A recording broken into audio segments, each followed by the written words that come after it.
জগন্নাথ প্রভু নীলাচলে বিরাট মন্দির, বিরাট সমুদ্র, কত বড় সিংহাসন,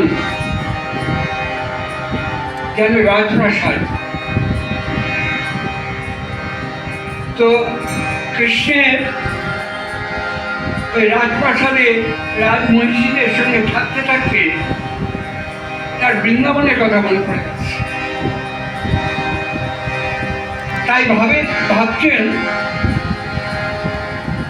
যদি কিছুদিন বৃন্দাবনে ঘুরে আসা যায়। নীলাচলে বৃন্দাবন কোথায়?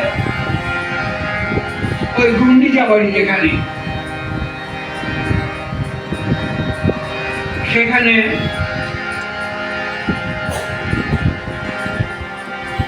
পত্র পুষ্পের শোভিত হয়ে আসে বাগান।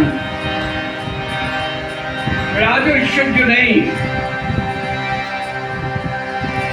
কৃষ্ণের তাই মনে হচ্ছে যদি কদিন বৃন্দাবন ঘুরে আসে না। কিন্তু কৃষ্ণের পাঠানি মহারানী লক্ষ্মী মত নেই।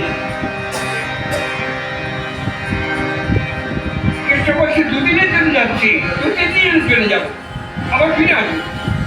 না না, তুমি শয়নের স্বপ্নে তুমি জাগরণে অদ্ভুত স্বরে রাধা রাধা বলো, বৃন্দাবনের কথা স্মরণ করো। আর সেই তুমি যদি আবার বৃন্দাবনে যাও, ফিরে আসবে, বিশ্বাস হয় না। তো ঠিক আছে, বলরামকে সঙ্গে দাও, দাদাকে দাও, আমাদের সঙ্গে দাদা যাবে আমার সঙ্গে। দাদা সে তো পাগল, কখন কোথায় কি অবস্থায় থাকে কেউ বলতে পারে না। দাদাকে ঠকিয়ে দেওয়া অনেক সহজ। আর তুমি যেমন চতুর শিরোমণি, দাদাকে ঠকানো তোমার পক্ষে খুব কঠিন কাজ না। আচ্ছা তাহলে কোন সুভদ্রা যাক আমার সঙ্গে, কে নয় নজর রাখবে। এইভাবে কৃষ্ণ মিনতি করছেন মহালক্ষ্মীর কাছে। একবারে বৃন্দাবনে ঘুরে আসছি, নীলাচলে গুন্ডিচা বাড়ি, ওইটাই বৃন্দাবন। ওখানে সরোবর আছে, সরোবরে কালো জল আছে, অজস্র শোভিত বৃক্ষ আছে। ওখানে গেলে কৃষ্ণের বৃন্দাবনের কথা মনে পড়বে। এই 15 দিন যে ভগবান মন্দিরে বন্ধ থাকে, কেউ বলে ভগবানের জ্বর হয়েছে, আর একদল ভক্ত বলে এই 15 দিন ধরে মহারানী লক্ষ্মীকে রাজি করাচ্ছে। ঠিক আছে, যাও, অনুমতি দিয়েছে। তাই এই স্নান যাত্রার সময় মন্দির বন্ধ থাকবে,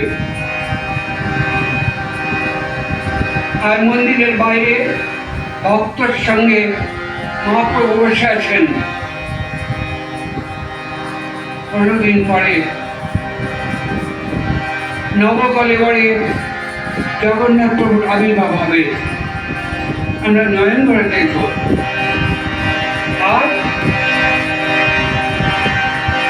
রথে করে আমরা নিয়ে যাবো। তুমি বৃন্দাবন যাবে বলেছিলে,